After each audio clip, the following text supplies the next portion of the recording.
Howdy, howdy, y'all. Brandon Carey's here, and we are back with PS2 era platforming games. Obviously, last week, Chris and I finished up the Quarry. And with that out of the way, we're free to go back to what makes this channel mildly successful. That's a joke, of course. We are going to play some Ratchet and Clank Up Your Arsenal, which is the third in the Ratchet and Clank trilogy. Obviously, as a reminder, we'll be playing my legally obtained copy on legally obtained hardware.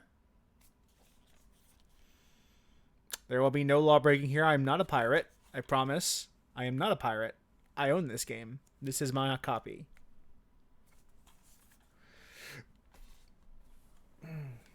And with that said, let's get started. I wonder what memory card we're using.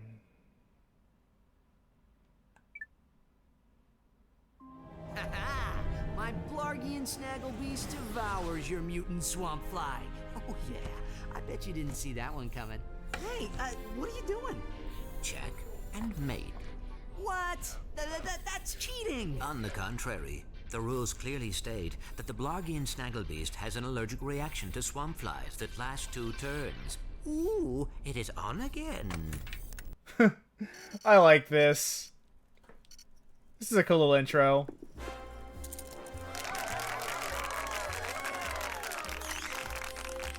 Your luck is extraordinary, sir. But do you lose as gracefully as you win? I would not know, Maximilian. I never lose. This is a really There fun is a conceit for the first world. time for everything. Agent Clank!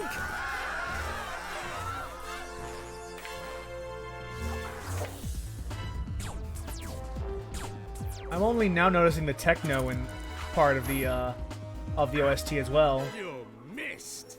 So much for the famous secret agent.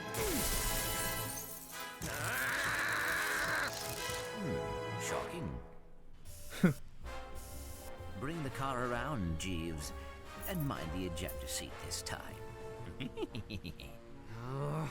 Stay tuned for more Secret Agent Clank. Beautiful. That was terrific. Yeah, great. Change the channel. But the man said to stay tuned. I like this dynamic quite a We bit. continue our live coverage from Velden. Just hours ago, the planet was attacked without warning by a terrifying alien race known as the Tyrannoids.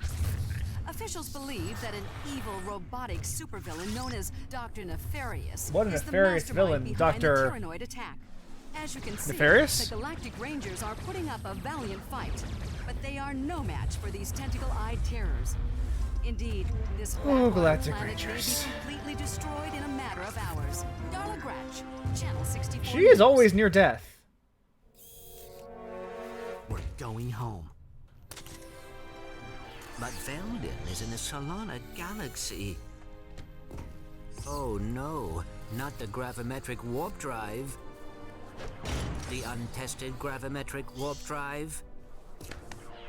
The one you built from Blargian scrap metal? Coming? We are doomed. You were saying? I stand corrected. I just hope we're not too late. It's a good enough conceit to get us back in the galaxy for the first game. Going back to Ratchet's home after being attacked. It's fair conceit as any.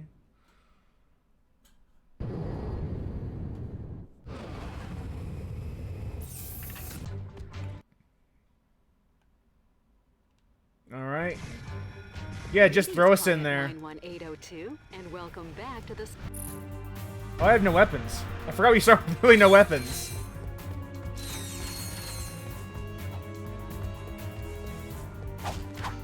Let's get these bolts over here.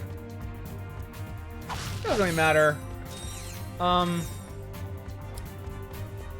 Although, like before, we are not doing the 100% run, just for time reasons. These must be the Galactic Rangers. Hey, look! It's a new sergeant! Huh? We'll try to get as much as done as we can in the Let's There's Play. too many of them! We're all gonna die! Press circle to fire your shock blaster. Got a weapon now. That's good.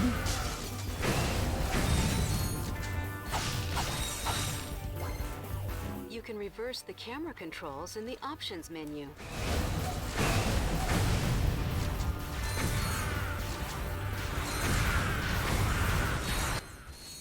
Am I glad to see you, Sarge? We're pinned down by that enemy vehicle.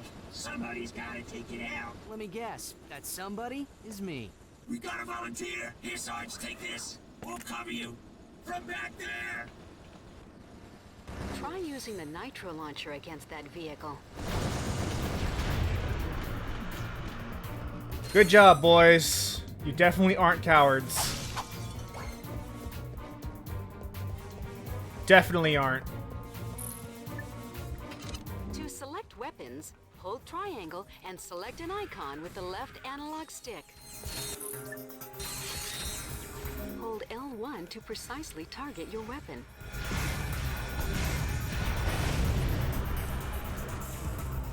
Excellent. Now, where Going Commando kind of established the quote-unquote the formula for Ratchet and Clank games, this one kind of codifies it. A lot of the changes you see in this game will be ported over to Ratchet and Clank games from here till the end of time.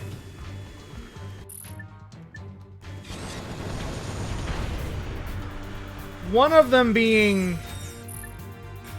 You're getting kind of a feel of it, but you'll probably notice it more as we go on. The almost complete transition of Ratchet and Clank from a platformer to a straight-up, like, third-person shooter.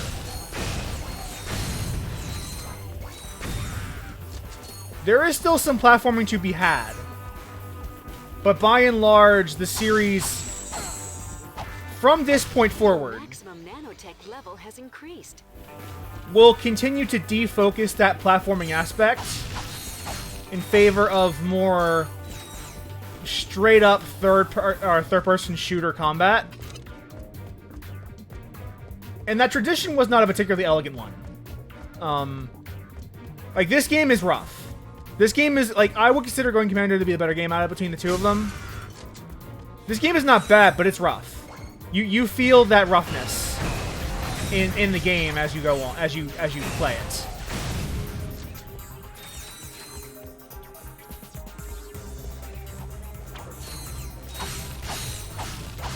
Although we also know a lot about the development of this game as well, partly because the Tony Stark or Tony Garcia and Mike Stout, who did the developers commentary Let's Play of Going Commando, did one for this game as well. And if you have not checked those out, you really should. Also, I love the ruins of Ratchet's home, just right here. His old home.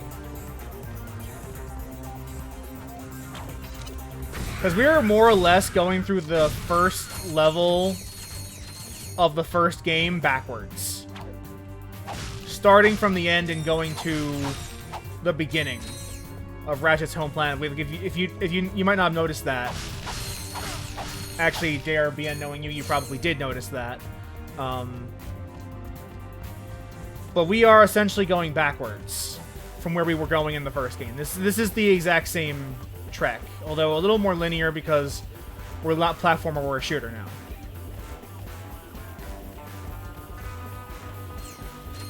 See, there's the old Captain Qwark poster.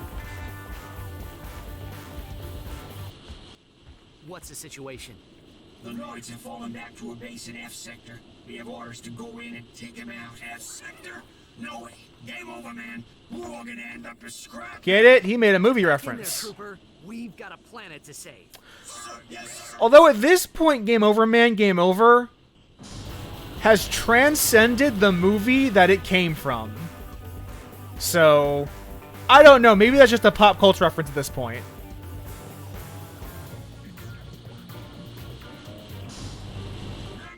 I'm afraid of heights. Time for a drop. And we do not take fall damage. Stay frosty, people. The Noids could be hiding anywhere. I love that they kill 3 of them on transit.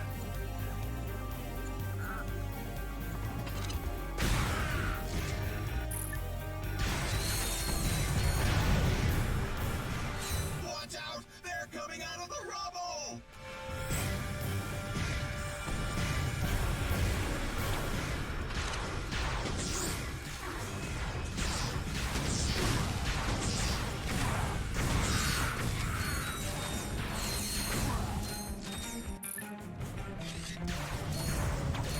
Here come the Noid dropships! There we go. Thank you guys for taking care of that. I didn't know you actually knew how to fight. It's a rare for people of your discipline. Video game troopers.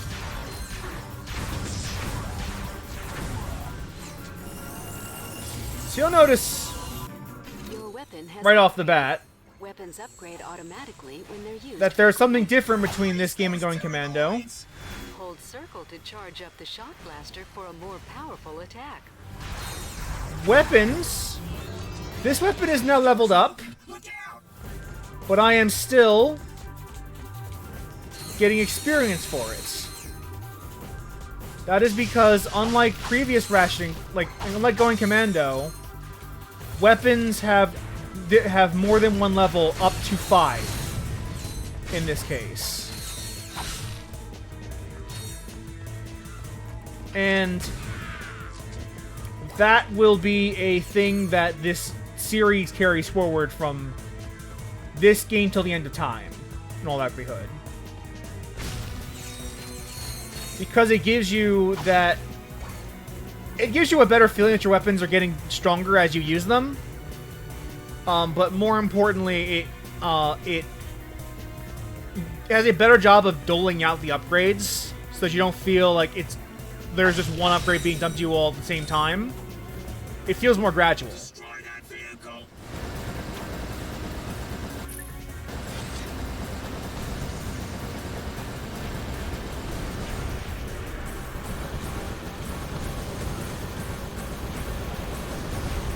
I can't aim for shit, apparently.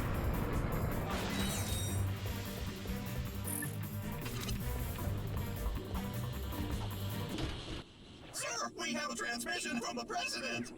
How are things Hi, on the Bill front Clinton. line, soldier? Is that secret agent Clank? Greetings, sir. We are here. Level you can just drop in and become a soldier. There's no recruitment process or anything like that. You just become Hold on one. a second, sir. Agent Clank, we must stop Dr. Nefarious. As you may know, only one man has ever faced him and survived. I've just received a top secret report on that man's whereabouts. Here, take a look. On Definitely tonight's not a episode TV of show. Nature's A top secret Mysteries, report. We examine the Florana tree beast. Deep in the dense growth of Florana's Jambu forest lives a mysterious creature. Or maybe he doesn't. It's one of nature's mysteries. I seen him run right through our camping site. He was buck naked, screaming and holding a banana. Or maybe it weren't a banana. It could be. That's a really good gag. Legend tells That's that a this really good gag. mysterious creature is actually one of the greatest superheroes who ever lived. Shamed by his recent past, he is now one of nature's mysteries. Tune in and find out the answers. We need you to find this man. The fate of the galaxy may depend on it. Are you sure this is the guy you're looking for, Mr. President? Yeah, he seems like kind of a, wacko. You may be right, but he's the best chance we've got. I know you boys won't let me down. You can count on us, sir. Sure can. And there ends our tutorial level. Now, the tutorial level. What?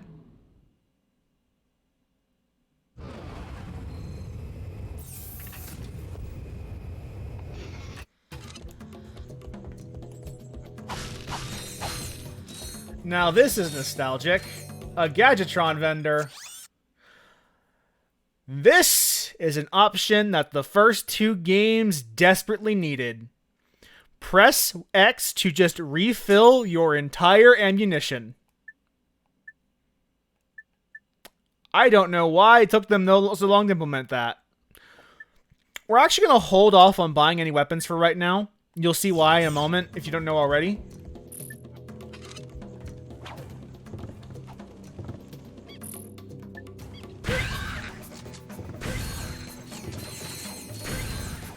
Your controller can be configured with multiple button maps, including a map that places the fire command on R1. Oh, you know what To they change did to a add? different button map, press start. That I really should turn on.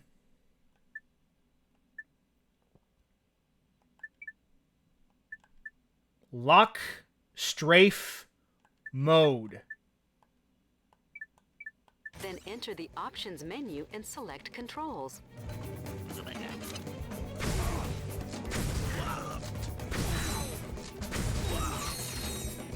Lock strafe mode. Alright. This game did a weird thing where it tried to experiment with crate design. Like this, when I hit this, crates will double my bullets temporary amount of time. And to be honest, neither of the two new crates they added were successful. We'll get to that in a second. The jackpot crate multiplies all bolts and experience gained for a limited time. Oh, and experience. I forgot about that.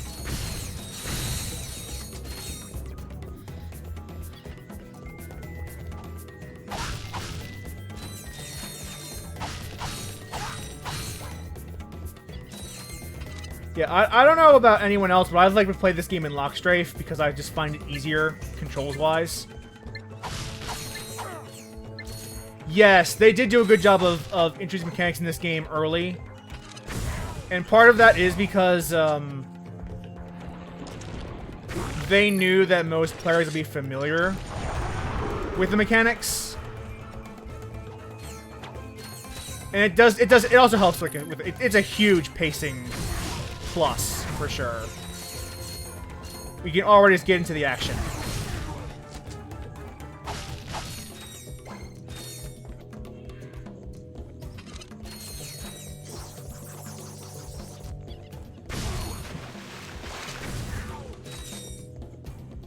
Yeah, lock strafe mode. There's a reason this became standard after this game. It is such a useful way of playing. Obviously, it's PS2 era, so the controls weren't as refined as they would come to be in later games. But still, this is the way you should be playing this franchise, in my opinion.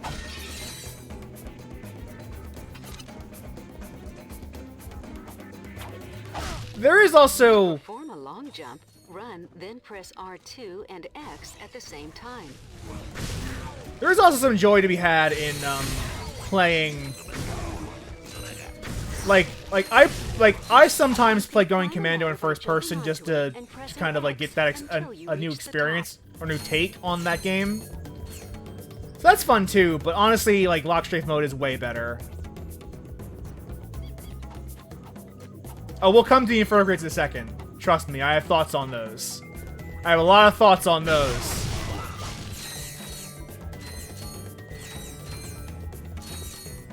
Now, memory serves.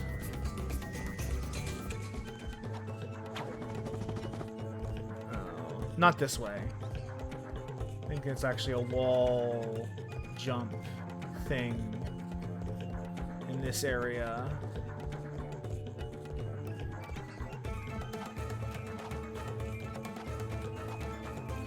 Now maybe we can just glide over there.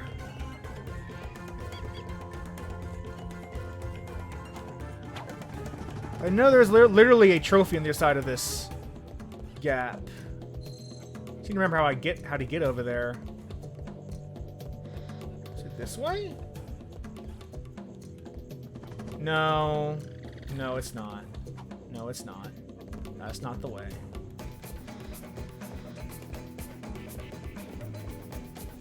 Oh, I'm not gonna spend too much time on this. If I can't figure it out, I'm just gonna keep going. Hold R2 and press X. Do remember there is a way to get over to that side. I thought I recalled it being a wall jump, but I might be wrong. I might be wrong about that.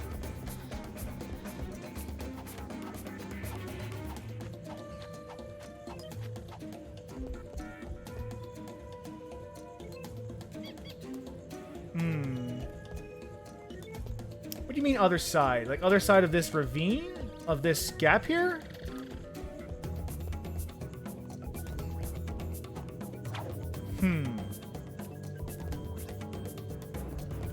Oh, no, that's not it. That's not it.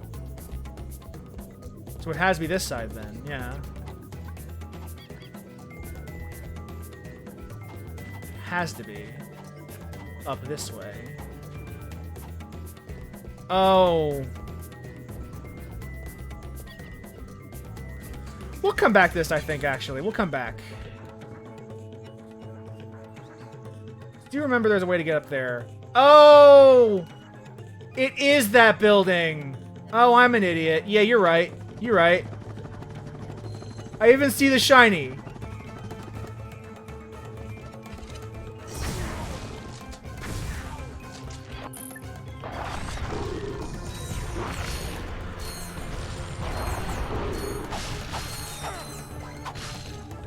Yeah, I was in the wrong building entirely.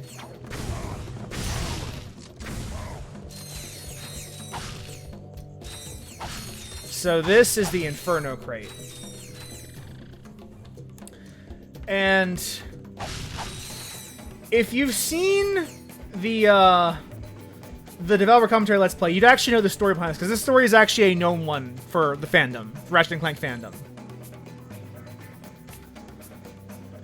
This crate was created for a ham sandwich. Tony Garcia was dared by the company president, Ted Price, to make a new crate because Ted Price was convinced that crate design in Ratchet and Clank was as far as it could go. You couldn't extend any farther. So he built this crate because Ted Price bet that if he could make a new crate that could be put into the next game, he would buy Tony a ham sandwich. And so he did, and he won that bet and got that ham sandwich. And that is why the Inferno crate exists. This is a thing that we literally know is a fact. And the Inferno crate your armor and wrench attack have been greatly increased. Gives you one-hit kills and increased in invulnerability. I am pretty sure this crate is only seen like twice in the entire game.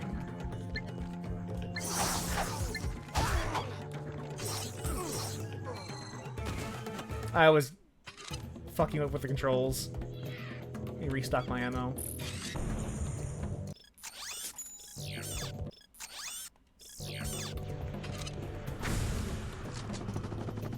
I'm gonna get used to how this game handles lock strafe because I've played too much of other later Ratchet and Clank games.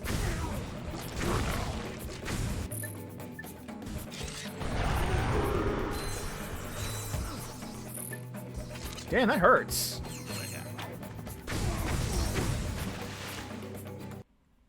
Okay. So I was actually wrong about lock strafe. We're going to do third person because I'm actually, at this point, too used to holding L2 to strafe that I can't go back. Or I can't go forward. Until they fix the controls for lock strafe in later games.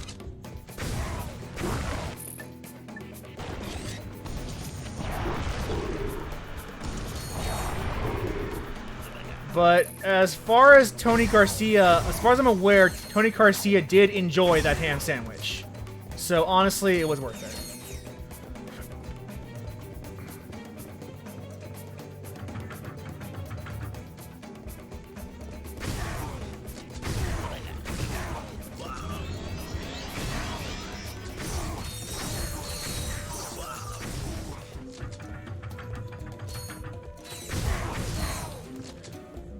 I have to wonder if there's a similar story behind the jackpot crate, too.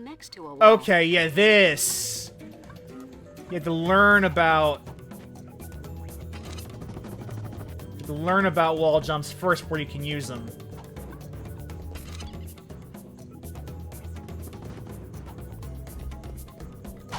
Here we go. This is close to the right area.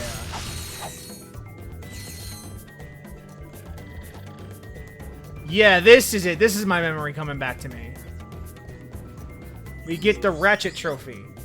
Which we don't know what it does yet, but we got it. We got it. It's a new collectible they've used in this game, and I'm pretty sure they've used these trophies only in this game. Although I guess these days it would kind of be confusing considering trophies are a thing that like PlayStation games just have. That are not these little knickknacks.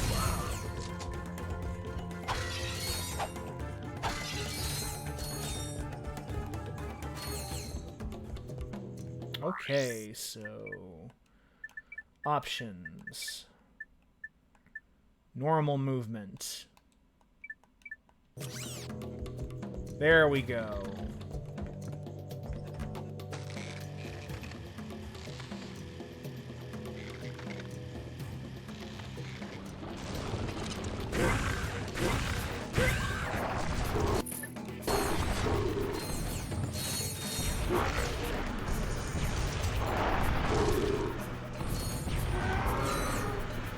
Beautiful.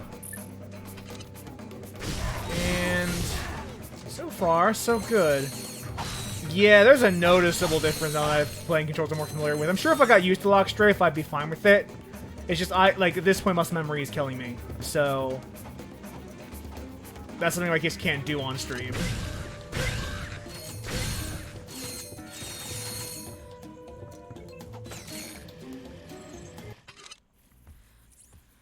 Ratchet, we have company.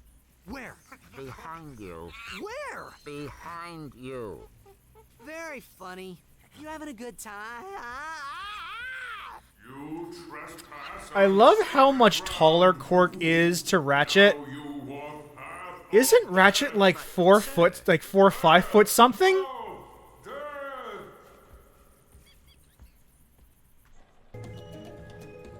Hold on.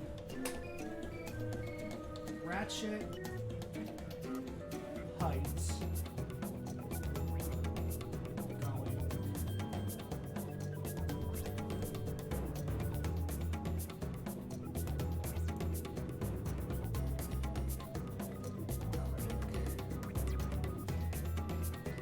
I know they have an official height for him. Which would make Qwark like freakishly tall.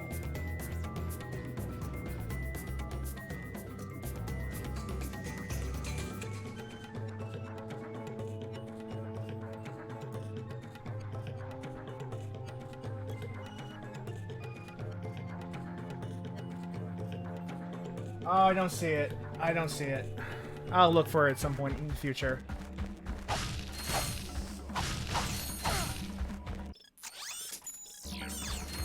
And again, we're gonna abstain from some weapons for a while. Not for very long. Just for a little while.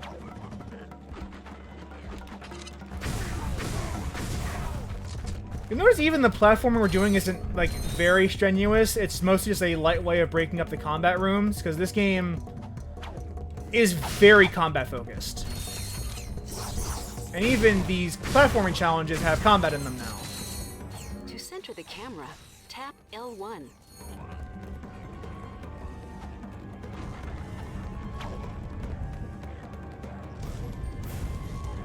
Path of Death sounds like a platforming challenge.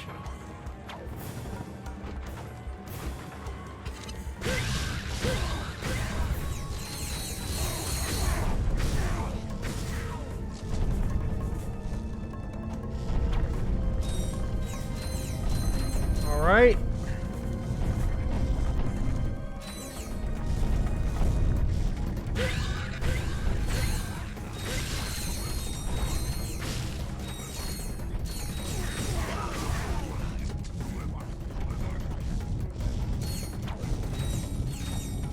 There we go, perfect.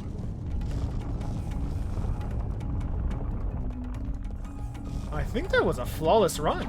Yeah, that was a flawless run.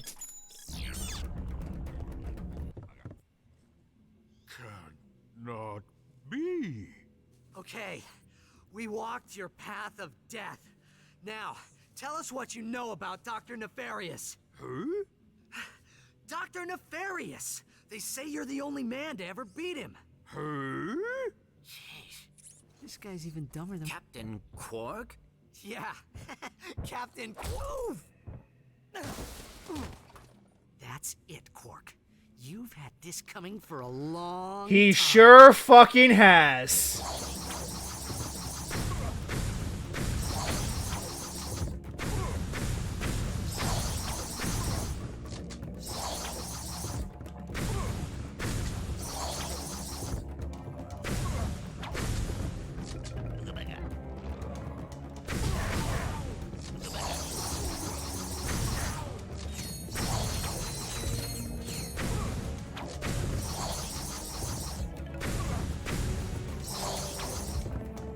Boom!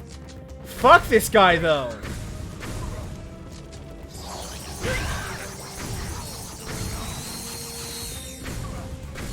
How much his fucking boomerang hurts.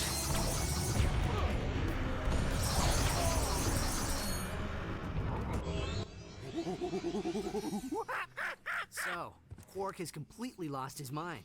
Now what? Just keep the mask on. He thinks you are his new leader. Great.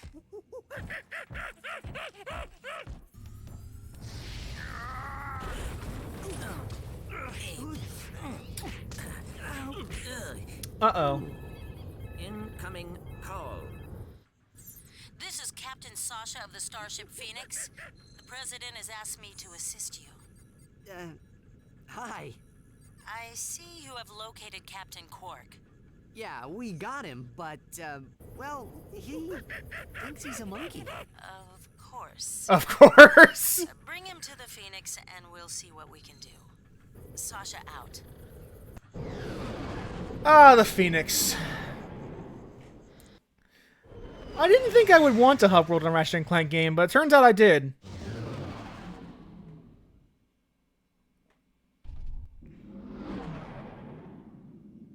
Look at that, Clank. This ship is amazing. Welcome aboard the Phoenix, gentlemen. Whoa. Impressive, isn't she? The Phoenix is the pride of the galactic fleet. She's equipped with the latest technology. Holodeck training suite, auto vendors for armor and weapons, virtual firing range, starfighter upgrade system, even a Gadgetron VG-9000 game system. A VG-9000? Of course. With a VG stands for video controller, games. VR headset, and a zero-G dance pad attachment. Will you marry me? Well, you've obviously had an exhausting trip. Why don't you stop by your quarters? We prepared a custom living area for Qwark, so he won't get in your way. Come meet me on the bridge when you're ready. To view the world map, Yes. press select or R3. Captain Qwark has gone apeshit. Now, let me see if this is the card that I... This is our Gadgetron weapons vendor. Here you can try out new weapons in a VR simulation before you buy them. A feature they needed for a long time. Now, let's see.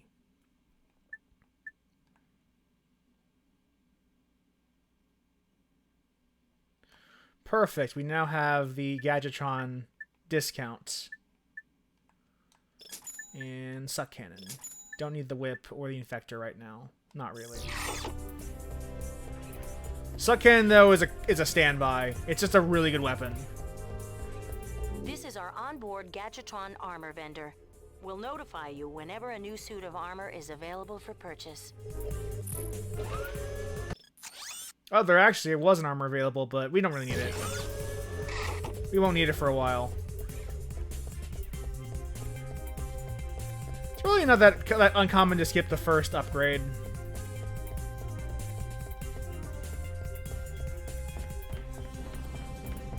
But this is a place we're gonna spend a lot of time in the game. Welcome to the Phoenix Trophy Room. Whenever a crew member is awarded a Medal of Honor, it is displayed here. Like that Ratchet trophy we got. This will be important. At some point, but not for a while. Here's our VR room. This is the Phoenix VR deck. Here you can train in combat simulations or practice using new gadgets. Like, little combat course you can get for some experience.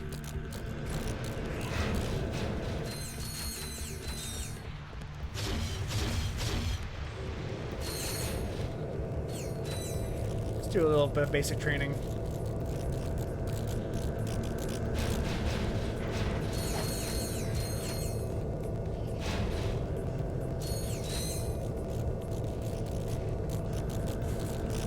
Ah, you're my old standby for a reason, you ammo-efficient mother. So ammo-efficient. The enemies create their own ammo. How cool is that? They get close to me and they become ammunition.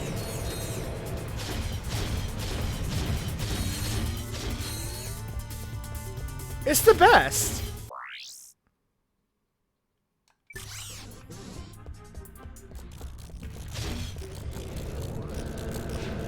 Oh, this is, I guess, a good way to reload. Suck cannon ammunition.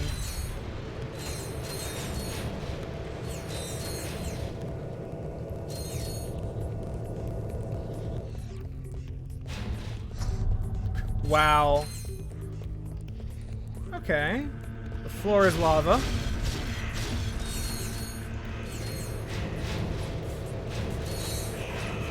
I kind of like the got one suck and ammunition pop up. That's kind of cute.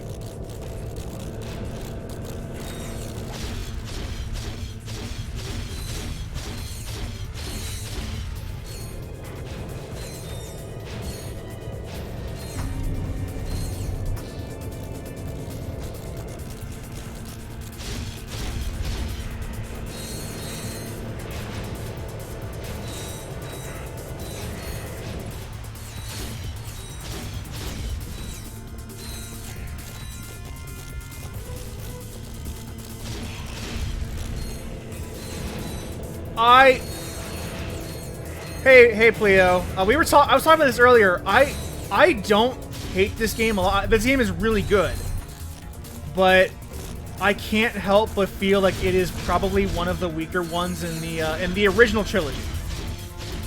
I prefer going Command over it myself, but I can see the argument for why this would be one of your favorites. It's still a really good game.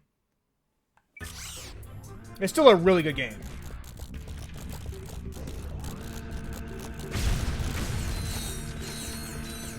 And as you've probably gotten a feel for in the past couple levels, this game, probably one of the bigger criticisms of it, and it's not entirely unwarranted, although that was just kind of the way this game was always going to go, is this game really did triple down on the combat. The combat was at this point the big focus of Ratchet and Clank. Undeniably. So if you weren't okay with that, you were more or less destined to hate this game. I need to get these guys more clustered because I've got... Oh well. I got a little trigger happy. Let's try again. Oh, this is a timed mission.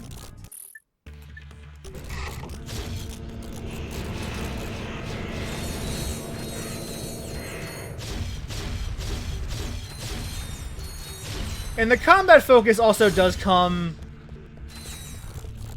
at a cost because of some of the other choices that were made. But we'll get into that in as we keep going, because that's part of what makes this game so like contested amongst the community, because it is a game that people do like debate about even still to this day.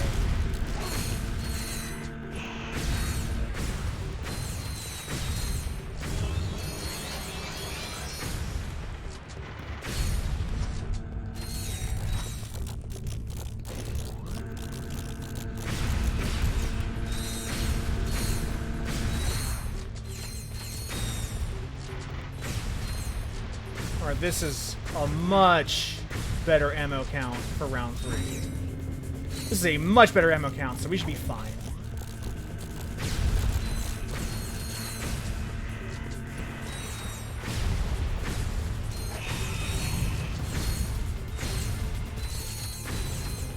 There.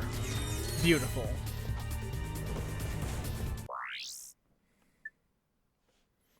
Using only the wrench. We'll keep doing this later. I want to actually move on with the plot at this point. These are your quarters. I set up the VG9000 to play vid comic discs.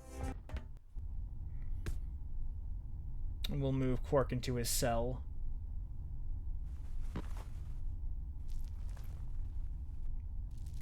Deep throat that bitch.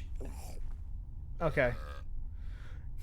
How do you think he got like this? Well, the life of an intergalactic superhero can be very stressful. I like Anyway, the cringe you on telling me Ratchet's this face there. nutcase is our only hope for stopping Nefarious? That, like, I wish you'd stop rubbing it in. I like that a lot. That's a very subtle touch. I appreciate it. Hosed. The life of an intergalactic superhero, and Ratchet's like, Great. Meet me on the bridge. piece of shit. I can't believe you'd rub that in my face like that. That's rude. How fucking rude, Clank. I mean, it's not malicious, which only adds to it. It's at best a gentle ribbing. At worst, Clank not really realizing what he's doing. Messages. You can disable help messages in the options menu. But it's cute. It's a cute little detail. We're losing the signal. Try boosting the power. Isn't that the president? They came out of nowhere! Tyrannoid invasion force! Presidential compound has been breached! Cannot hold out much longer here. Mr. President. Dad! Are you there? Dad? Here we go. Robotic citizens of the Solana Galaxy. The hour of your liberation is at hand! Too long have we robots suffered under the bigotry, the stupidity, love the squishiness and Lawrence's foul animations in stench this. of organic life forms. They are so Soon, fucking all good. robots will bask in the liberty and equality of my benevolent, iron-fisted rule. And That is so good. the organic life forms, you can look forward to being disintegrated. That's all for now. There's some really solid animation in this game. Prepare the dropship for planetary assault. We're going in. We'll see you on Arcadia.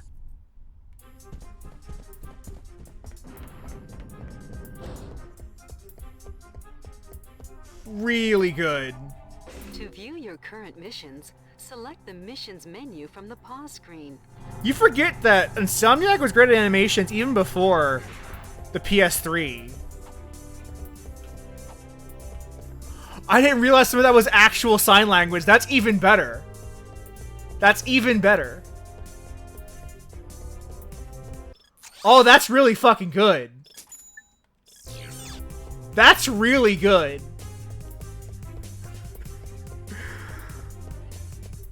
Badass. Someone was paying attention in the Insomniac Dev Studios.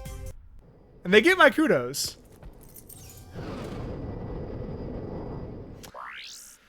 Alright, fly to Arcadia.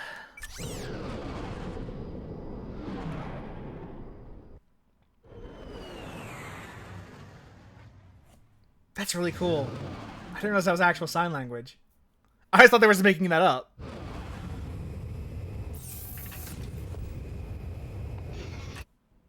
Glad you made it, sir. The presidential compound is on the other side of the city. Keep your head down. The Tyrannoids are crawling all over the place. I guess that's part of what makes sign language, like, because it has to be easy to communicate. So I guess that makes sense. You just assume that's just pantomiming, but no, it's actual sign language. That, I guess that does make sense. A lot of sense. I don't know why they wait till putting us in the planet to get the weapon. Because I'm just going to wait to buy it at the Phoenix anyway, because it's cheaper.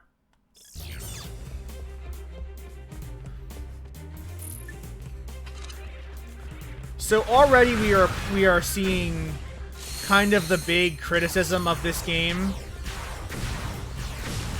which is not really a mistake to focus on combat in Ratchet and Clank, because that is kind of what the series will become known for eventually, and is really good at third-person shooter combat. Tap triangle to cycle through the last 3.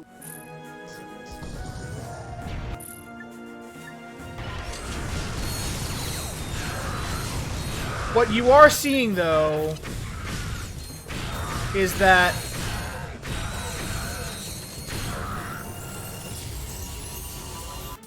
This weapon we are lock-on mod to lock on to enemies. fighting Tyrannoids L2 again. and R2. We'll be fighting Tyrannoids a lot in this particular game. Because that is what comprises the majority of the enemies, are these Tyrannoids. And that was the big objection. Not so much the combat focus, but that combat focus is somewhat tempered by the fact that you're fighting the same enemies more or less throughout the entire game. And that is a criticism I can understand and respect. And when developers kind of talk about this, and again, I'm using a lot of my sources is the developer commentary Let's Play from Mike Stout and Tony Garcia. A lot of the onus of that is a desire to kind of have a unified design amongst enemies, so you feel like it's the same threat that is hounding you throughout the game. And that makes sense. I can understand why, and if you're in the developer's chair, that's the direction you want to go. It is, however, costly.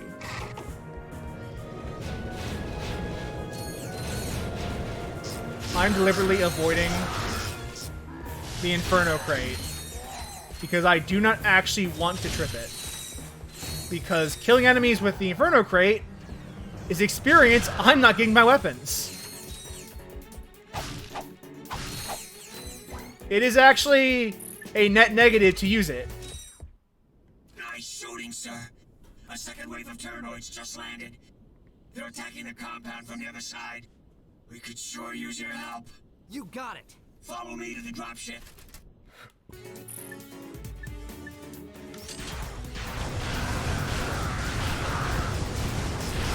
Good old-fashioned blaster. No matter what Ratchet and Clank game, there will always be just a good old-fashioned blaster.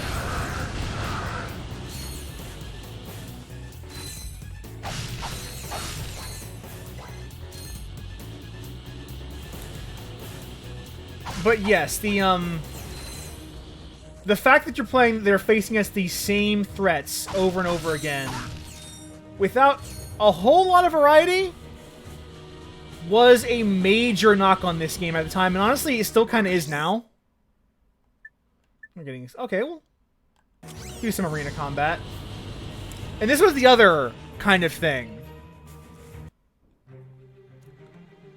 Is... This game did have a multiplayer mode. It was kind of the first of its kind. You're just in time. We must defend the presidential palace. Because at this in this era of PlayStation history, people who like followed PlayStation at the time might remember that they released a modem that was designed to work on the PS2 and enable online play. Like, Twisted Metal Black was a huge, like, breaking story at the time, being able to play Twisted Metal online. And when they were looking for other uses for that modem, my understanding is that it was not a mandate from corporate, but I'm honestly not 100% sure about that. But nonetheless, it did serve the job of giving people a reason to buy the modem, which no one actually ended up doing. But my understanding is that the mode is actually a really good mode. I just never actually spent a lot of time playing.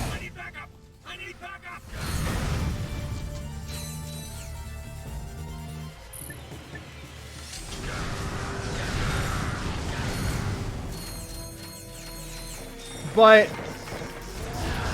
where that comes in is that a lot of those multiplayer arenas were used in the single-player campaign. And so you get a lot of these arena-esque challenges. Nice work, ladies. Let's move out.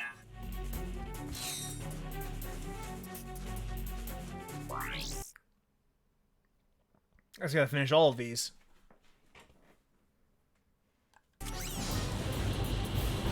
Sarge, cover those Rangers. If we lose the whole squad, it's all over.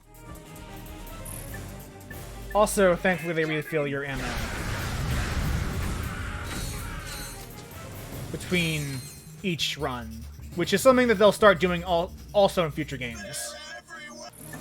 They'll just auto-refill your ammo, and they'll trust that you won't abuse that for money, which you will, but it won't be a big enough like abuse to matter.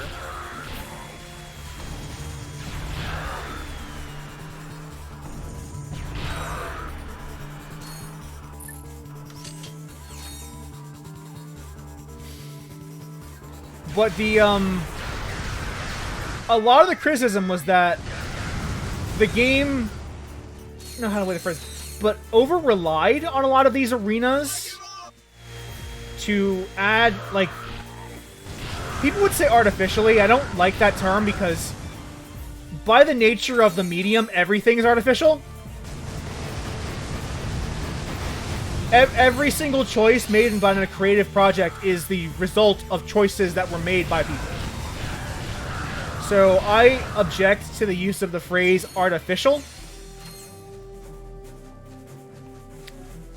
But the common criticism at the time, and honestly that's still criticism people levy at this game today, is that many of the arena fights feel like padding.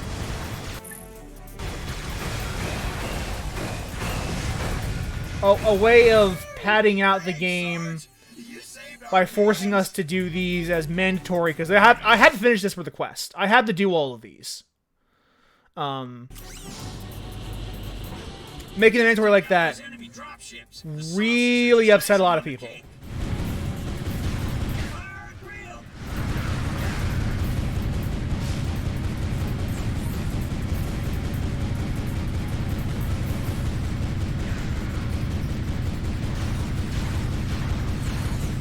Yeah, it's not an unfair objection. It is one that I can see both sides on that one.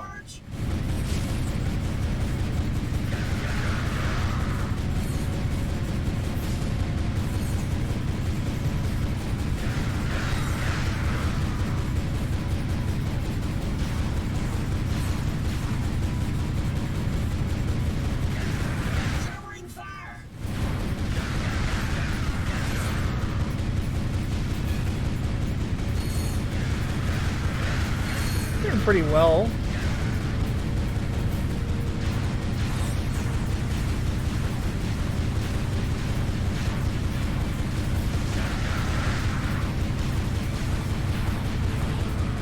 So making a lot of these mandatory made players feel like the game was being padded out. Pus buckets. I'm gonna use that one.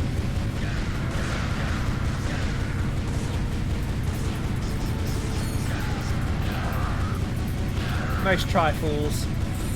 Nice shooting, Sarge. We can take it from here.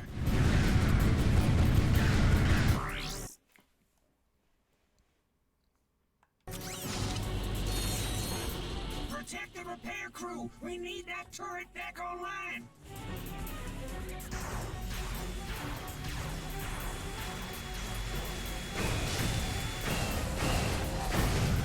At least I'm getting bolts out of this too, so it doesn't feel like a waste as far as that's concerned. I'm getting bolts and gun XP for this.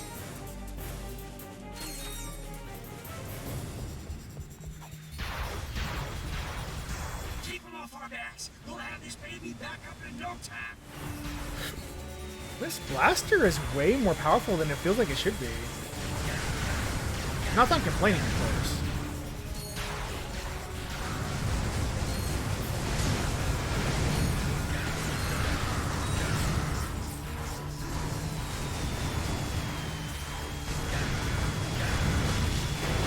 More about like just lasting the whole time. I don't know if those crew members up there actually get shot at.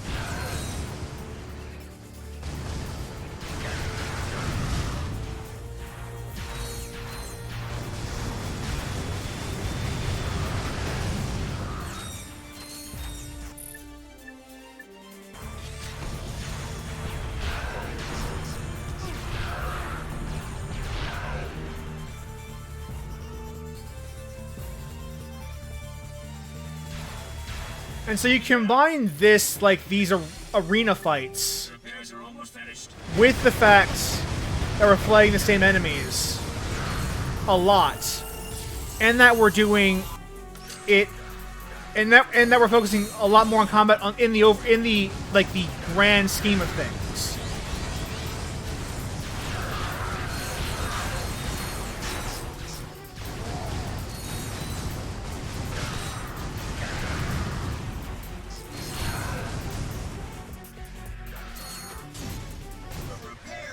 It feels like the game is kind of throwing a lot at you, but it's not a lot of different things, a lot of the same things over and over again. Which I do here understand. I still enjoy this game. Like, the combat's still fun, but I can see the objection of it's a lot of the same enemies in the same arenas in the same close spaces over and over and over again. I have with the game segments, especially this early in the game, is that it always holds me having 1 or 2 weapons at a high level by the end. Yeah, you get a lot of experience through these. Which I guess that's part of the loop of Ratchet and Clank, is as you level up weapons, you start cycling through them. Like, you finish leveling up one, and that time you have enough bolts to buy another one. And you get kind of like this process of like disposing of old weapons and using the money you get upgrading them to buy new ones that are better and stronger. So you get this constant feedback loop of new and new weapons as you finish the game. And that's kind of been the core loop of the game since going Commando, and like this game doubled down on that loop quite a bit. It's good because it does encourage variety, but you're right.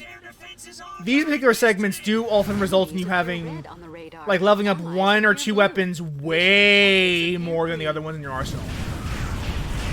Because they happen to be the best weapons you have at the time. So they're just the ones you use. Okay, so this is a bolt crank section. Press square to attach the wrench to the bolt crank.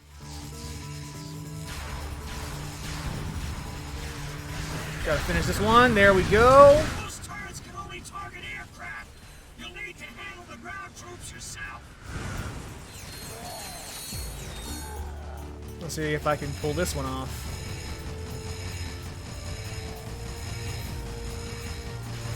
There we go. AoE. AoE.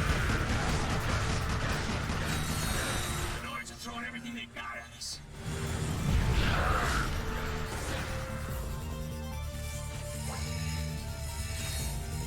Pretty simple challenge altogether.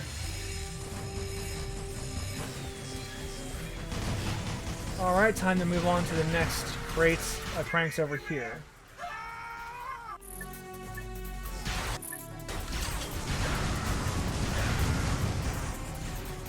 Man, these guys are hammy. The Rangers, I mean. To clear this area, we can start pulling this crank.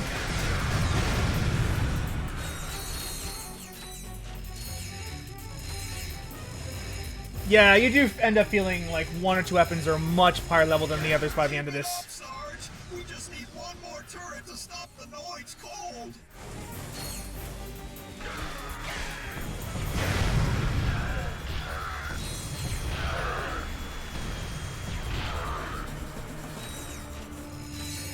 Oh no, I had droopy ears. Better finish this quick. Mission accomplished. We'll take it from here, Sarge. Perfect. Agent Clank? You're even more impressive in person than you are on the holovid. And I must say, I've never seen a chauffeur fight like you do, son. Who says you can't find good I love that he help these thinks days, that right, that show Clank? is real. Sasha's told me a lot about you. Don't get any ideas, kid. She is way out of your league. Sasha filled me in on the Qwark situation. I'm told the man thinks he's a monkey. He has lost his memory, sir. Well, then you'll simply have to find it for him. We need our star player back in the game ASAP. Is that understood? Yes, sir. My daughter tells me you're a man who's good with his hands. I swear, I never. I love this Laser joke. shield went down during the attack. Now we are defenseless. Good with your without him. hands. Sent out a repairman to fix it, but he disappeared. I was a child when this game came out. I did not know what that meant. Yes, sir. But as an adult, I sure fucking do now.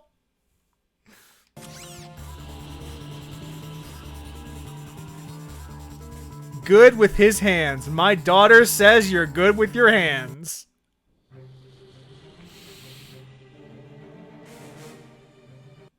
Sir, I never. You'll need this refractor gadget to restore power to the city's defense grid. Those laser beams are red hot, so make sure you turn the refractor field on before you touch them. Good luck. Now, let us get a trophy. The refractor will let you redirect laser beams. Just equip it and stand in the path of the laser. Hold L1 and use the left analog stick to aim the beam. Because there is a Chivo, or I guess a skill point, for using the refractor to kill 15 enemies. Which is a skill point that is relatively easy to get.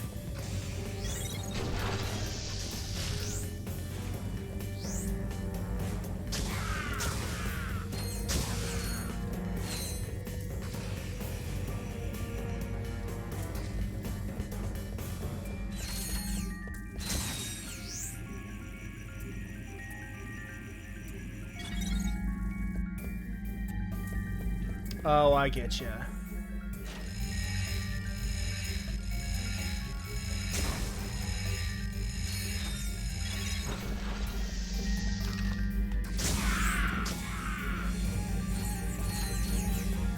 It's pretty easy to get this trophy. You just gotta be careful to have the enemies killed by your beam and not the beam.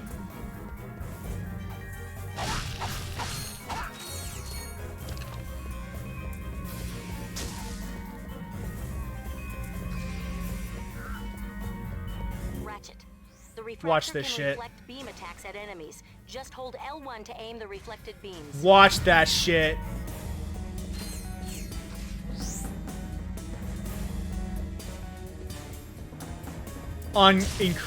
This is actually like, they don't add many gadgets in Up Your Arsenal, but this is one of the cooler ones they added.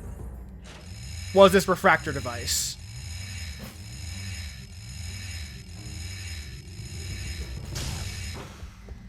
This was one of the cooler, more innovative ones they have added to this game.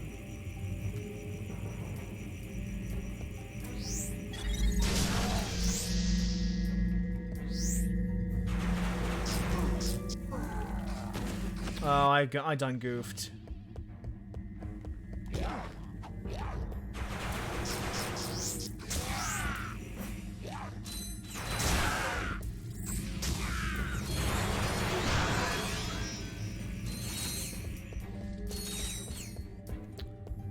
Let me switch to first person mode just temporarily.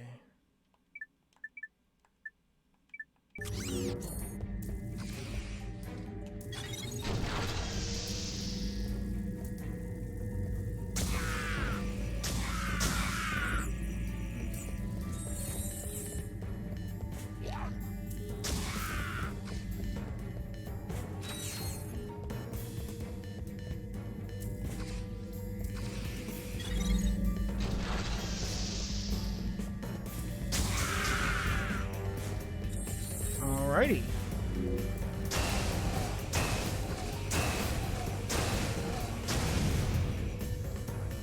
Awesome possum.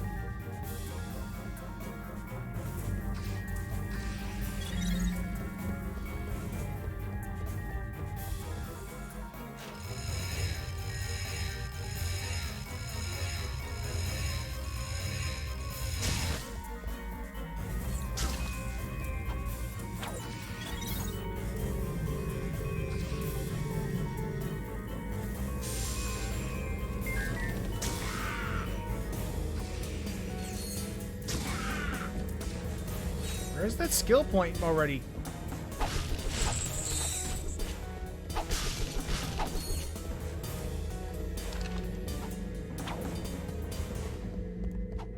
I gotta be close to it at this point.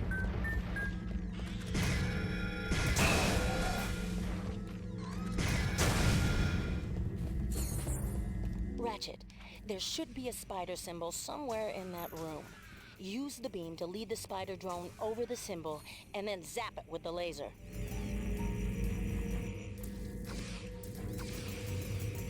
This is definitely one of the cooler gadgets they've added in this game.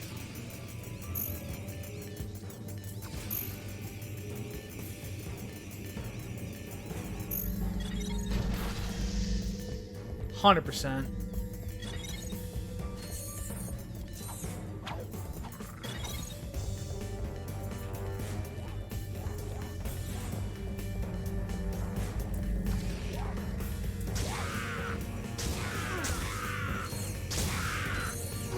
There we go.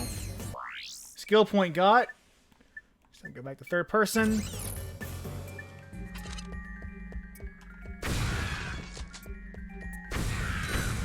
Kill things the old-fashioned.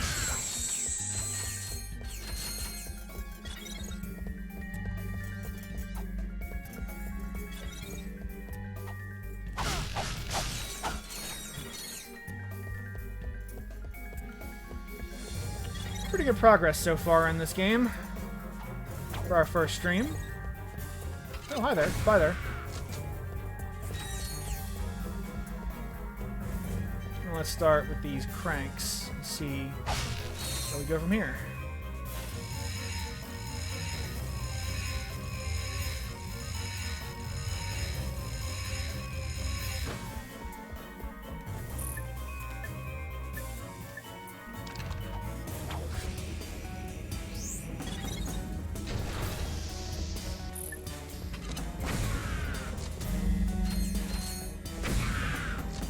This is actually... We're not going to get a whole lot of rooms like this for the rest of the game. These just straight up a puzzle room. This is actually pretty unique as far as this game goes. We won't see a lot of these. It is weird that we're getting like this kind of puzzle room. Oh, we guess we need the Magna boots for this. Or the gravity boots. A lot of this game we focus primarily on combat.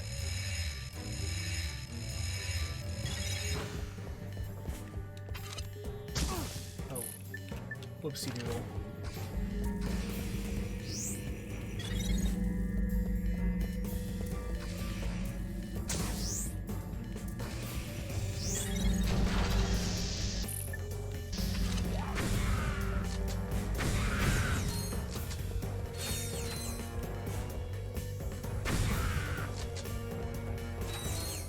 And there's our friend Al.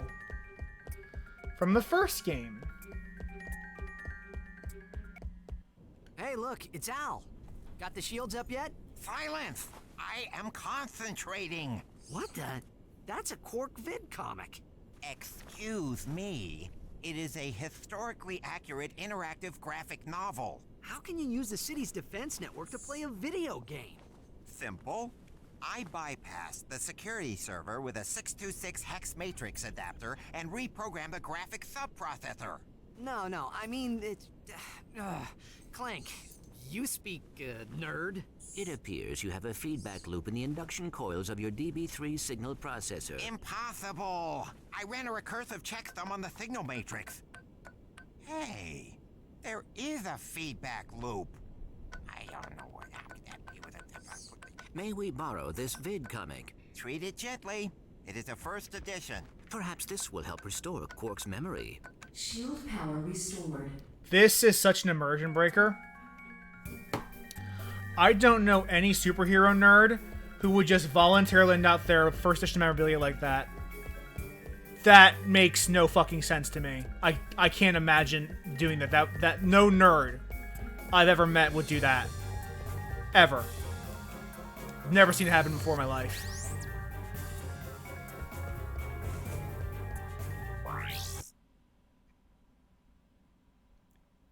Would never happen.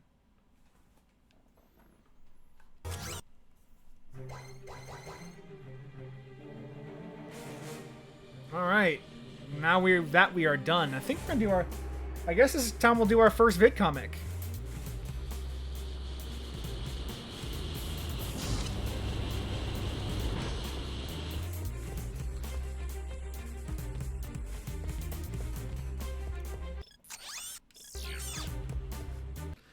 And there are some funny dev stories about the vid comics as well.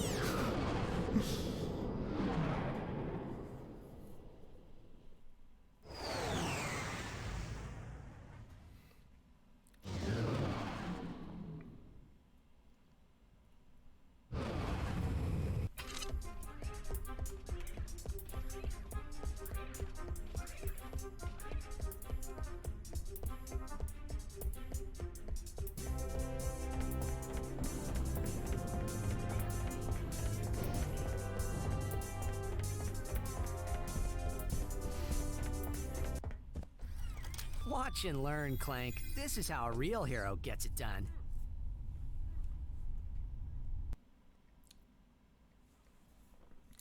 So this was their compromise to make Qwark quote-unquote playable in this game? These are the real-life adventures of Captain Qwark, the greatest superhero the galaxy has ever known. Kinda. Hey, this thing on? Meticulously reconstructed by our crack research team with the aid of eyewitness accounts, bathroom gossip, wild speculation, and a magic 8-ball. And a magic 8-ball. In the early days of the 5th Solarian equinox, the Solana galaxy was terrorized by a notorious pirate known as Captain Blackstar. Ahoy! Anybody else got a craving for Man. fish and chips? Though still in the prime of his youth, Captain Could you imagine robot space pirates? A living legend. I was beating him up with a stick. However, no previous adventure could have prepared Qwark for his encounter with the dread pirate Blackstar and his crew of... Oh, please tell me this is a typo. That's robotic pirate ghosts. Guess reading wasn't your subject, eh, Professor? Right. Now we begin the interactive portion. Could you imagine robotic pirate ghosts? Is in the eye of the beholder. That would be ridiculous. If any game franchise had robotic pirate ghosts, that would be truly jumping the shark.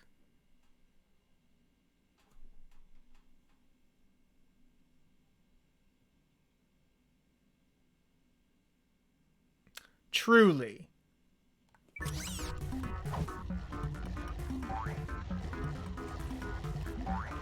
So, when it comes to the vid comics, You just picked up an officially licensed Qwark token. Collect all the tokens in the level to earn a secret prize. Bling bling, baby. The red ones are worth 10 Qwark tokens.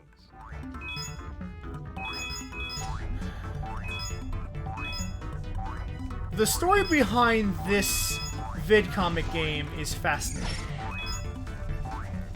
Because you might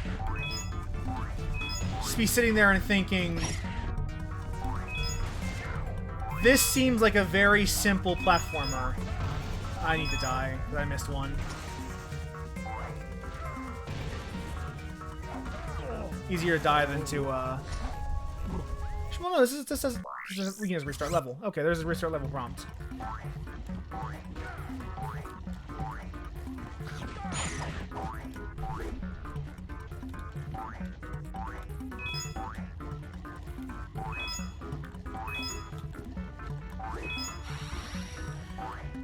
This seems like a very simple, like, 2D platforming level.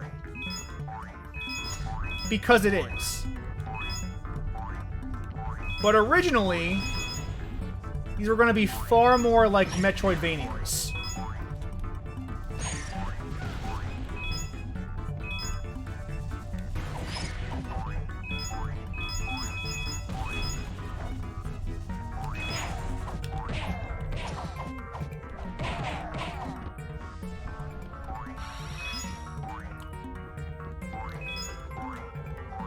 The problem with making these, like, more classic Metroidvanias is that, I don't know if you've played a lot of old Nintendo games.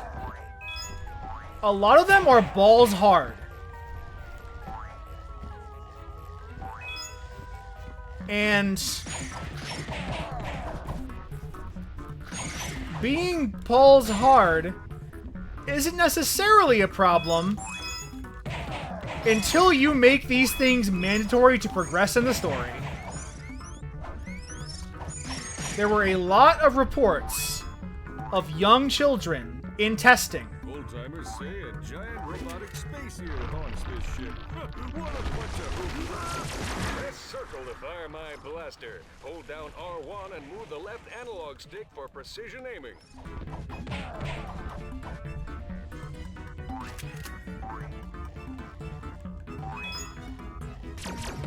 When you make these mandatory and they're balls hard, you have a lot of children who are like, I can't finish this game because of the fucking Metroidvania section. They won't use cusses because they're children, but that's what they're saying.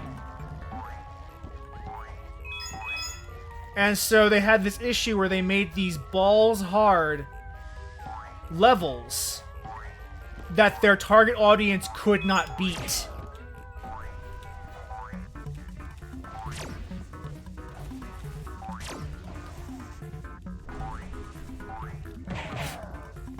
Or at least could not reasonably be expected to beat.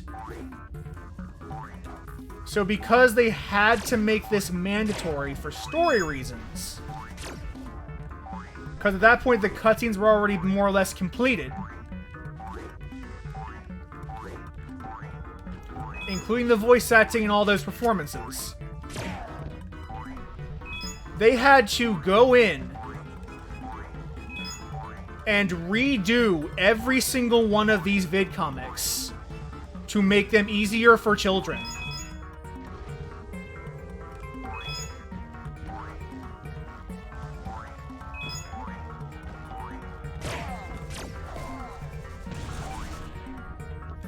Which is why they ended up being the way they are now.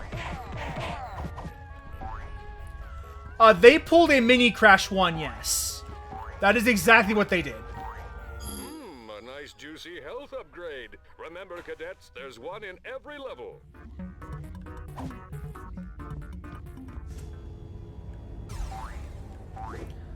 Pulling a Crash 1 is exactly what they did.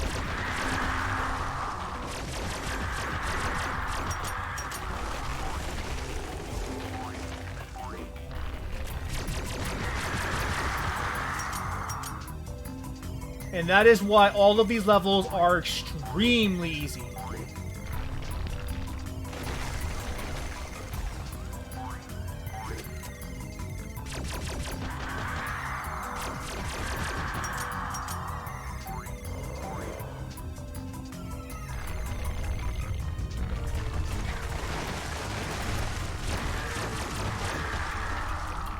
One more shot. That's all I needed.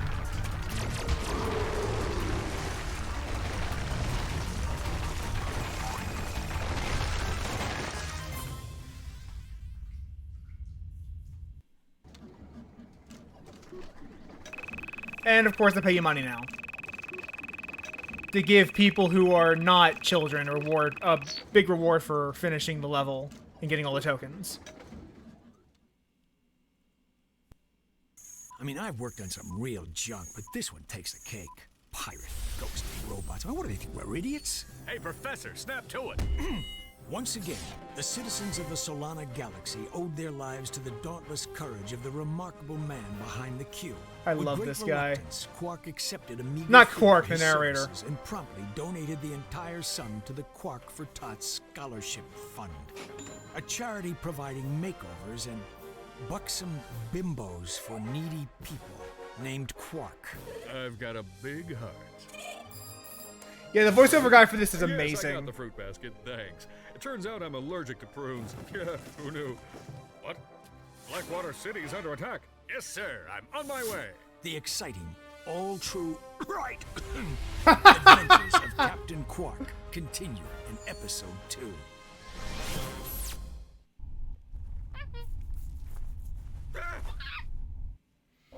Holy shit, I'm an evil psychotic asshole!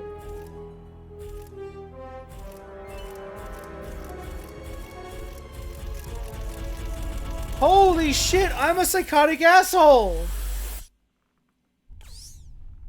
Well, who's that handsome devil? It appears Qwark has regained his memory. Hey, this dressing room isn't fit for a pig. What kind of shoddy production are you people running? That's him, all right. He may need a while to adjust. In the meantime, I've got a mission that's perfect for you two. We've just learned of a prototype holographic device that can disguise the user as a Tyrannoid, even allowing him to speak Tyrannese. Is it just me, or do you smell bananas? Anyway, the device happens to be the grand prize on this week's Annihilation Nation. Check it out. Tonight, Conveniently on timed Annihilation trailers. Nation, we feature an all-new Death Course. Let's meet tonight's victim. Oops, I mean contestant, Fred. Hi, Fred. is a Gadgetron accountant who Didn't claims I buy his grime boots from you? Go up in his pants. What a champ. Let's take a look at what he's up against. Doesn't look too bad now, does it? Or was it the Persuader I bought from you? Can't remember. Next. Another day, Fuck that guy. another death course. That is a great expression to end on.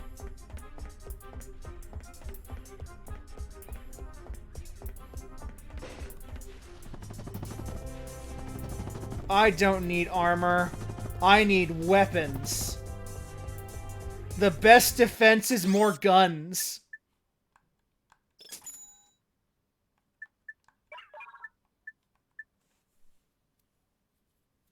I don't need armor, Dad. To throw your whip, hold R1 and press circle. This is actually a fun weapon because this weapon exists purely as a physics test. As you can see, there's a little long and flowing whip that totally clips through my entire face. I think we have a skin. Like, I think we can actually play as... Yeah, like, because we have the Ratchet and Clank 1 stuff, we can play as Ratchet and Clank 1 Ratchet. You can upgrade your Starfighter systems at this console. Upgrade is... So, that's actually a funny story. Upgrade your systems, because this game was intended to have ship combat. Because ship combat was in 1 and 2. Except the ship combat in this game was not coming together. So rather than try to finish it off, try to finish it out, I think they actually made... I think the guy who made ship combat, or tried to make, who was called to make the ship combat, actually quit because he was tired of getting tasks that was too tough for him to do. Because I remember at the time, Insomniac was under massive crunch. Insomniac now does not crunch their devs. But back in this time, to make a PS2 game in a year, you had to do a lot of work. The crunch was absolutely part of their process. Whether they wanted to or not, it was part of their process. So the guy who made the ship combat got tired of having to finish shit that was way over his head, and he's left. He left the company, which left a unfinished ship combat that was not ever going to get finished. So it got cut from the main game. So rather than getting upgrades to your ship from the vendor there, you just get cosmetic changes. And you'll see a lot of those stories. If this game does feel like somewhat sparse compared to previous Ratchet and Clank games, that's because behind the scenes there were a lot of really burnt out developers working on this game. Are you ready to play? All right, let's meet our first contestant. He's an unemployed rocket mechanic who claims to have saved 2 galaxies, but most people know him as Secret Agent Clank's bumbling chauffeur. He hopes that disguising himself as a Tyrannoid will make him more attractive to the ladies. Hey! Give a warm welcome to Ratchet! I kind of adore that everyone fucking dunks on Ratchet. To survive the death course. Contestant number 1. That actually makes him very relatable that he is not, despite being the hero, he's not particularly famous.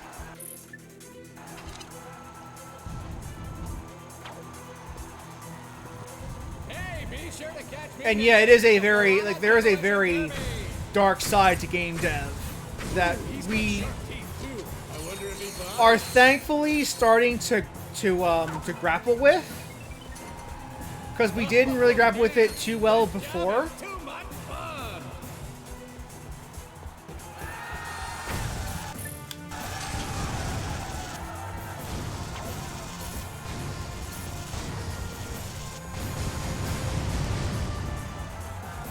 But now we're starting to. Oh, fuck you, asshole. Oh, bye.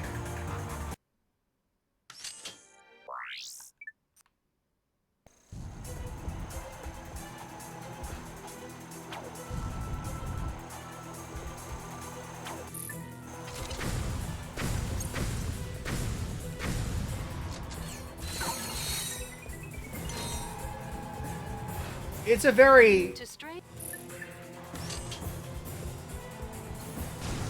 Game dev is tough. And finally we are starting to address the crunch culture issue that is endemic to not just Insomniac. Because remember, the reason crunch is a big issue today is because it's always been an issue. It's always been a major issue in game development circles. It's only just now that we're really getting attention put on it.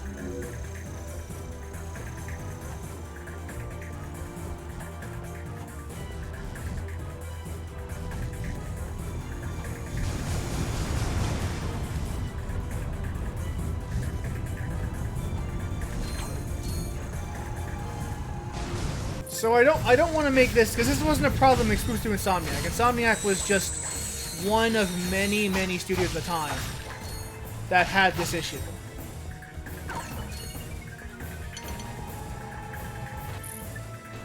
And we just have, because I'm a Ratchet and Clank fan, I know a bit more about this game's development in particular than most other games.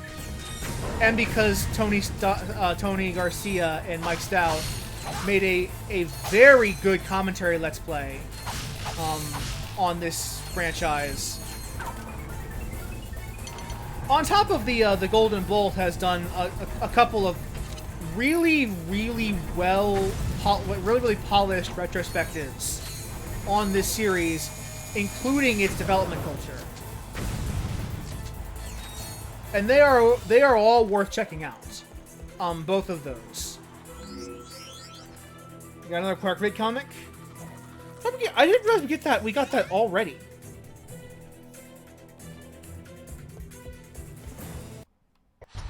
Now it's time to get down and dirty. And now it's time for some classic arena combat. Showdown!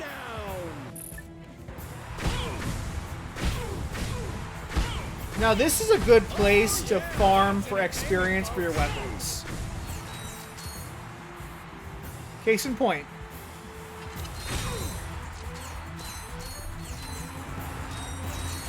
When I was grinding to get all of my weapons leveled up, this was the place I would go to do it.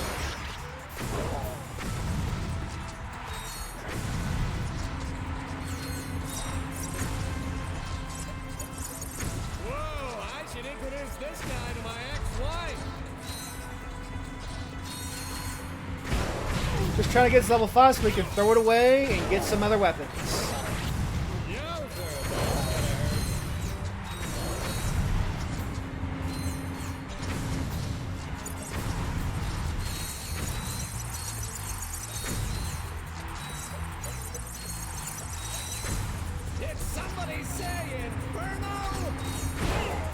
No, but thank you for asking.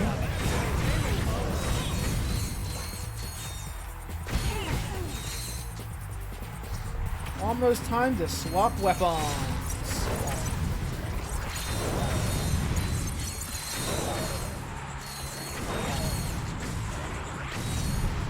Okay, folks, time to play. Luck of the draw! I'm now pulling a ticket stub out of my hat.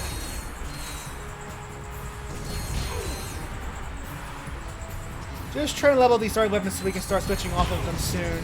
So I really don't want to have to play this, these weapons in the late game. He could be championship material, folks. I don't believe it, folks. He survived the death. He did!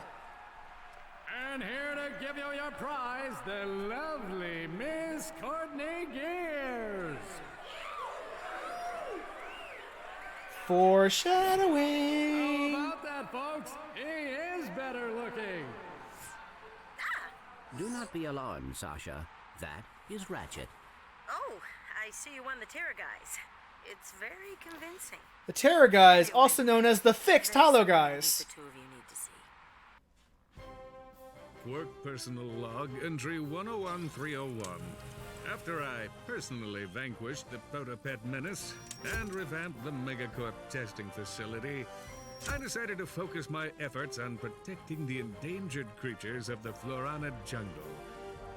But when news arrived that Dr. Nefarious had again risen to power, I knew where my true destiny lay. The training necessary to get back into tip-top shape has been exhausting, and my mind overflows with 2 plus 2 equals 4. I still yearn for the bittersweet stench of my simian companions. The time has come to resume my duties as the greatest hero the galaxy has ever known, Captain Qwark! You're not gonna believe this, but the president put Qwark in charge of the fight against Nefarious. Our new commander just called his first team meeting. You better get back to the Phoenix right away. I agree. This does not sound good. It never does with Qwark. Let's see what challenges we have to play.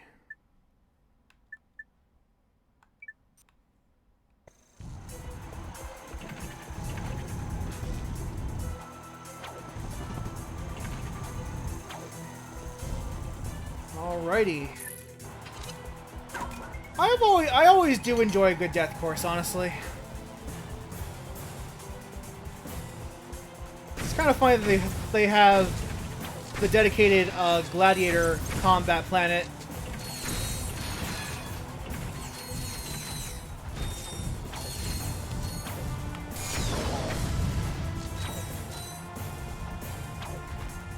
Oh, nothing up here. Okay.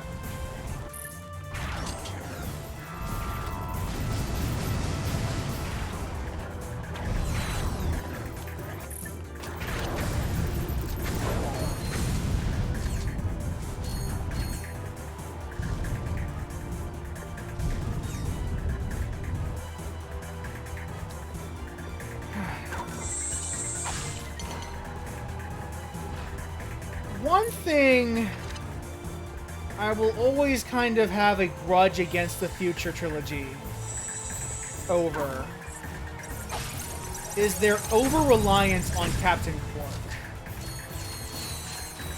And I understand why Qwark is seen in a lot of material, a lot of the plots of the future trilogy. And the reason is that the writer, the people who, the person who was responsible for writing the most of the future franchise likes Captain Qwark. Nothing wrong about that. I personally have not really been down with how quickly everyone in this galaxy moves on from the fact that he is more or less a super archvillain. Like, the things he did with Drek were public knowledge. And it always rubbed me the wrong way how quick people were to forgive him despite the fact that he has made more or less no real effort to redeem himself in any actual way.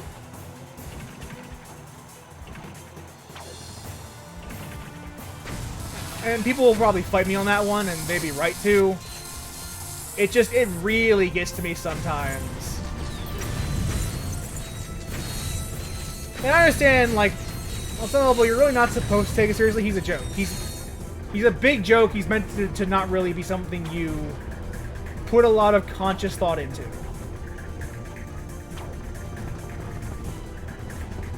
Okay. Okay, asshole. Okay. Let's do a combat then. Here we go, folks. Arena combat. Yeah, you know you want it. We'll do a few of these and then we'll head out and go back to the Phoenix. Maybe do the big comic. We'll see what time permits. Because unfortunately, the Volt economy in this game is a little less generous than it has been in previous entries. And what that means is, like, these arena fights are often needed just to get money to buy guns. So I don't want to, like, spend too much time here doing the kind of grinding I would need to buy stuff I want. But I also realistically can't just leave this place without getting a bit of money in the tank. Because I do genuinely need it.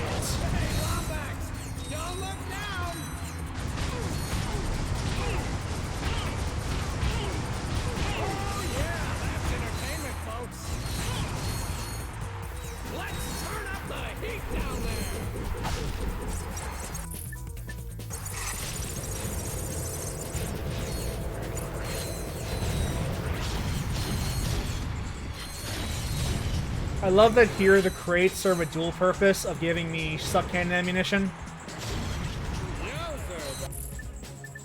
as well as normal ammunition.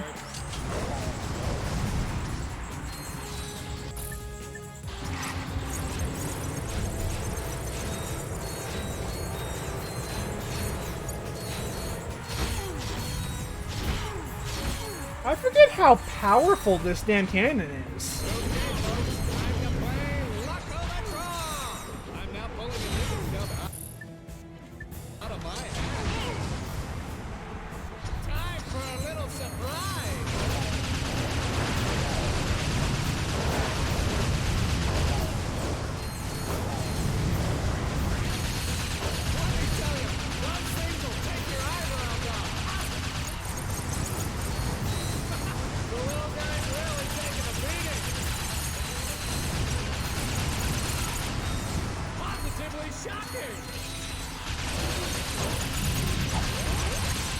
Well, let's use the Inferno mode to finish off this fight. How about that, folks? Perfect. This event is a time limit challenge. It's not fair To have the clock. Okay, the clock was not ticking down. I was just sound effects.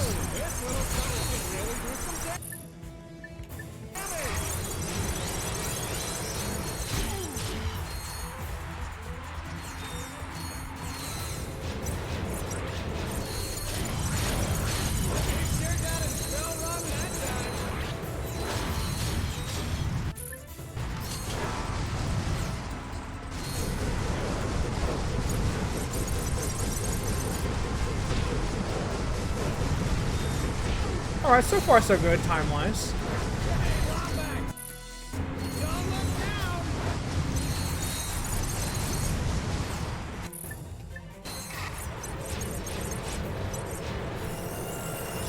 Suck cannon level up!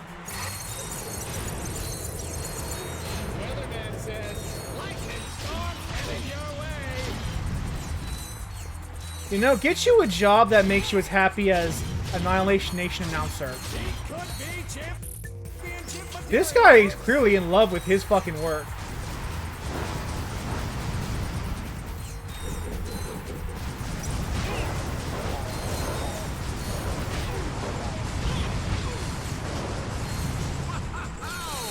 Note to self, never mess with a trigger-happy lombat.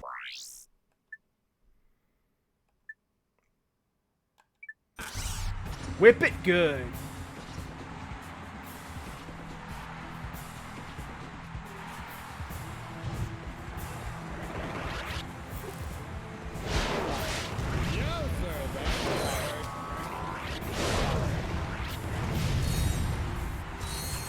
Did you see that?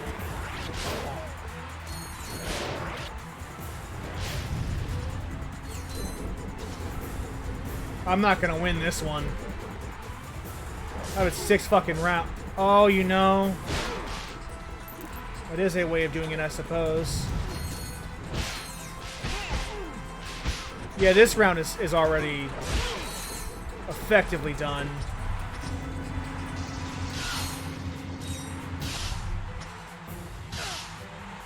We'll come back when that's upgraded. I think that's all we'll do for now. I might do more of that off camera. We'll see. I keep saying I'll do that. It's not a shit, and I never actually do.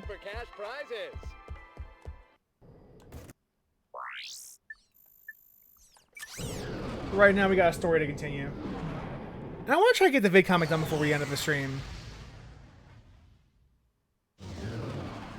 I forgot how fast these games go. We're going at quite the clip.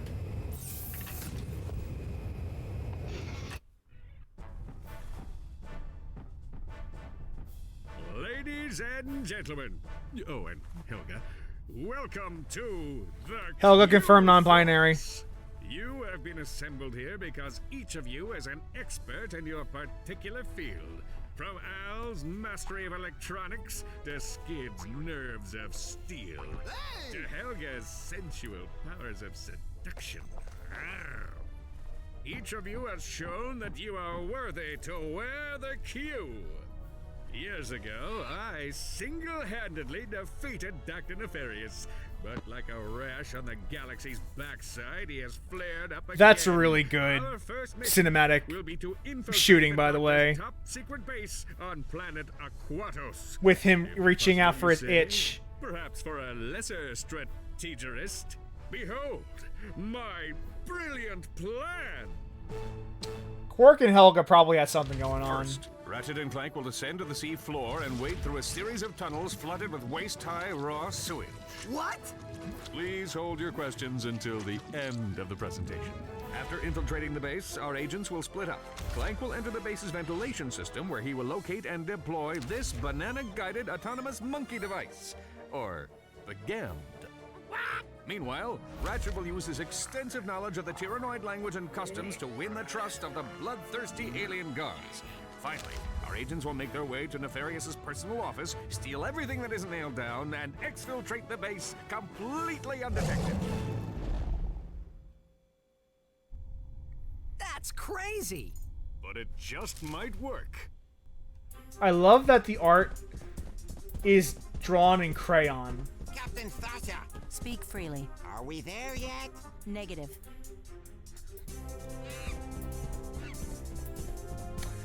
If we stayed in this hub, we would get a lot of conversations, but I have a big comic I want to play. And ammo to rebuy.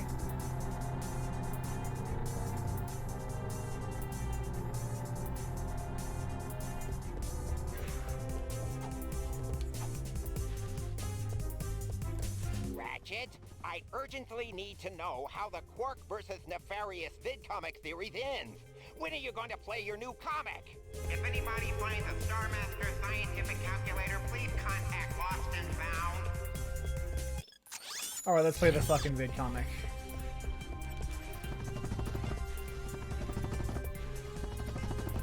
I have no idea if this is actually faster or not, but it's one of those things where even if it's not, you want to do it anyway, so that makes it feel like you're going faster. Alright, now let's do the next vid comic, and that'll probably be where we end. Maybe? If we have time, we'll probably go back to Nation Nation. Comic episode 2, Ariba Amoeba. A new evil was gathering in the shadowy swamps of Blackwater City. A horrific breed of monsters known as amoeboids, born in the laboratories of a twisted scientist named Dr. Nefarious. I love this callback to Ratchet and Clank 1, by the way. Lawrence, we'll see who's insane when my pets have exterminated all life on this miserable planet. Well, that should clear things right up, sir. When Captain Qwark encountered the amoeboids for the first time, he immediately executed Emergency Response Plan number 2. Hey, wait just a minute. Qwark then proceeded to stall for time while he coordinated the city's defenses from the women's restroom at Galaxy Burger. Give me that thing, I you love lying this. No good. Right. Now where were we? From the moment I touched down, I knew love the that. situation That's called for a great. head-on assault. Without hesitation, I rushed to do heroic battle with the monstrous amoeboid horde. I love this narrator taking the piss out of Qwark.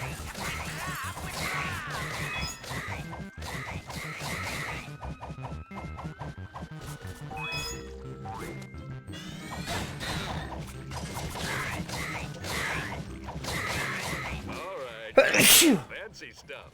Press X while I'm in the air near a wall to see my awesome wall kick move.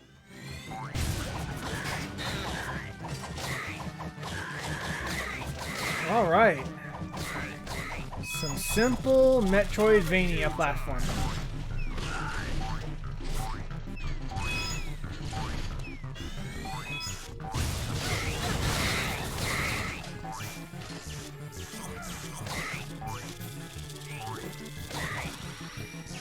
Almost missed that.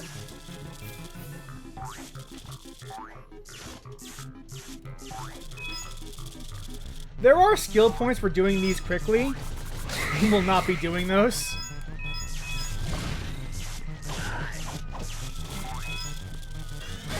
Pretty sure these amoeboids spawn infinitely, so I'm not too broken up about getting them.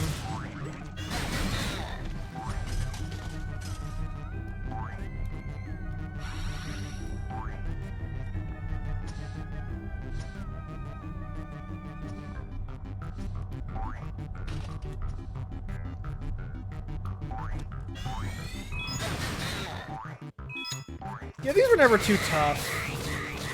I remember having trouble doing the skill points to finish them quickly. I don't recall ever actually having trouble doing the level raw. Just going for raw completion.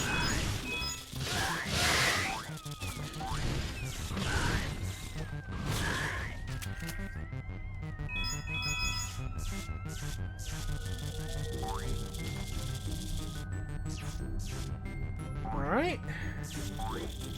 Boing. Boing. Boing. Boing.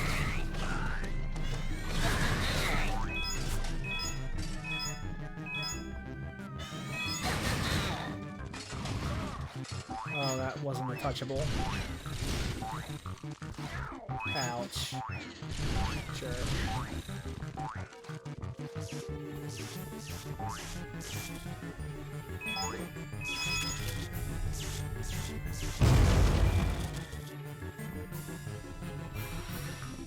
forgot this game had this level of destructible walls.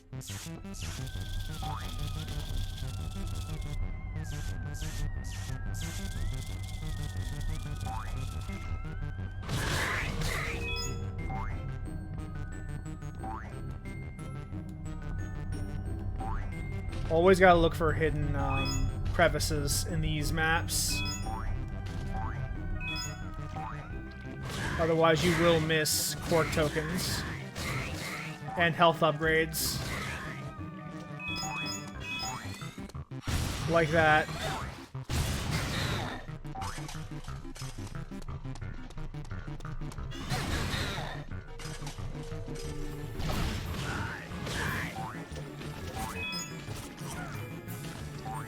Asshole.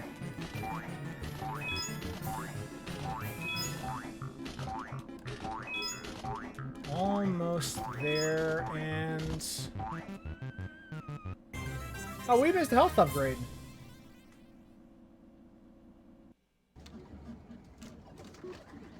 Oh well, that's not really important. We did get the platinum bolt though, or the titanium bolt, which I'm pretty sure in this game just lets you buy skins and nothing else.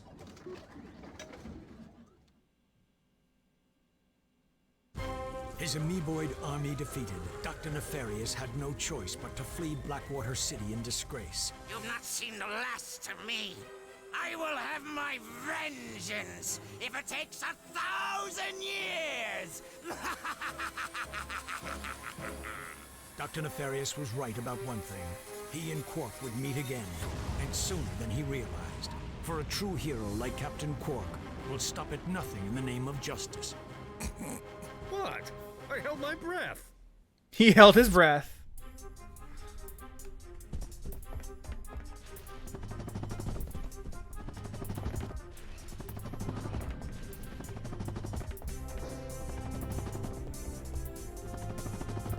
Still got 10 minutes. We probably actually start with the next level. Oh, that's where... I don't actually like the Infector, so I'm probably just gonna skip that. Unless, like, I get an influx of money.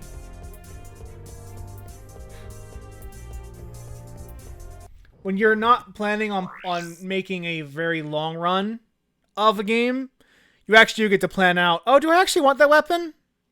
Is it actually garbage? Yeah? Why would I buy it then?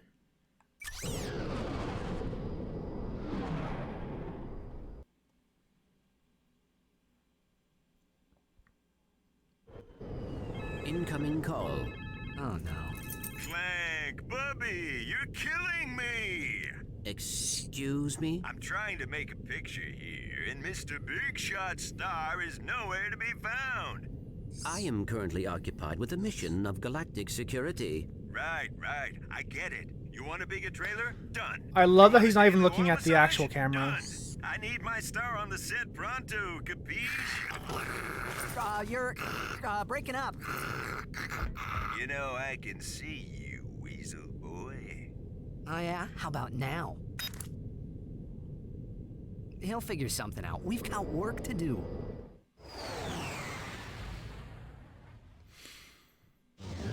Every manager who called me on my fucking weekend. Every single one. I think the game crashed.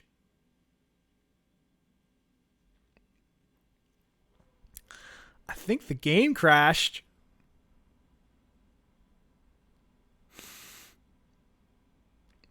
didn't come to your but they tried to bump me up when they wanted me to work on a shift that I wasn't supposed to work.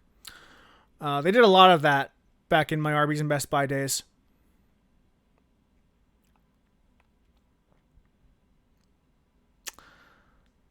I think I could try to restart and reset, but considering that we only have 5 minutes left of the stream before we call it quits for the night, This is probably actually just a good place to call it. So, on that unfortunate note, we are done for the evening. Please all do remember, wear your masks, social distance, wash your hands, get your vaccine, your booster shot, because COVID, despite what they're telling you, is not over yet. We're still in a we're still in the middle of a pandemic. Probably for the rest of our lives, to be perfectly honest. But that's okay. We'll survive. Hopefully. You know. Hopefully we'll protect our immunocompromised population at some point. Fingers crossed on that one.